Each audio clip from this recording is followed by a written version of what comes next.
Hello. How are you? Pretty good. How about you? Good. So this weekend we have a new package for the short tracks and stuff for the Racing Richmond. I don't think Bristol Dirt would count because it's a dirt track. So well, they put dirt on it. But so how are you expecting your team to perform this weekend with this new short track package at Martinsville? Well, it's the same package that we had in Phoenix and Richmond. So I feel like we already had a pretty good gauge of where we're at. We continue to work already to try to get things better, but in my opinion, it's not that much different than everything that we have had in the past. It has a little bit less grip, but balance-wise, we know, what what is the balance that we're looking for.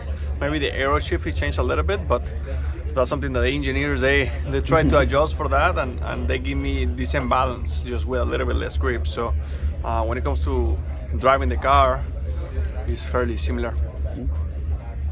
It seems that drivers have a little bit of mixed opinions on the new package. Larson said the dirty air was a little bit better. Kyle Busch said it was a little bit, the same as last year. What is your opinion on the dirty air? Can you get to someone's back bumper without hitting that wall of air like usual? I feel like the racing, in my opinion, the racing is a little bit better. Not much, just a little bit. I think traffic is actually worse. And the reason why I say that is because the splitter is higher. Because the aero balance of this car wants the front splitter to be higher than the previous package, and that is making the car even more aero dependent. So that's just me talking as a little bit of an engineer. I'm not an engineer, but that's what I have here, and I have felt that as well. In Richmond we were pretty quick, and it was very, very difficult to pass running the same line, and it's pretty much impossible to affect the guy in front of you when you're running behind. But it's part of it. I just try to drive whatever they give me as quick as possible. With you being at the end of one of them with the penalties recently for with you, Denny, just these on-track incidences, do you feel like you as a driver may feel more suppressed with your comments or how you can express yourselves with how NASCAR has been policing some of the stuff? I'm just happy we're helping NASCAR Foundation.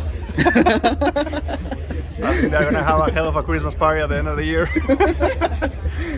Hopefully you don't want to send any more money their way, do you? No, I think they have already plenty. They're pretty rich and we're already a few races in. Now, it's what it is. We learn and we move on.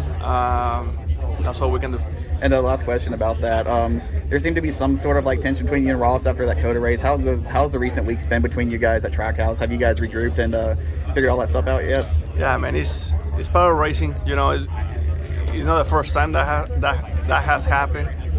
It won't be the last time. Mm-hmm. We're gonna continue to race very hard, and sometimes he won't be happy with me, sometimes I won't be happy with him. But at the end of the day, we have to learn to communicate and talk things out and put the rules of the game out there and go out there and continue to race. That's what we do. We race every single weekend, so we cannot continue to get stuck in something that happened a few weeks ago. So we have to continue to move on. All right, thank you. This is Harrison Burton, driver the number 21. Make sure to hit that subscribe button. Also, check out one of these two videos beside me.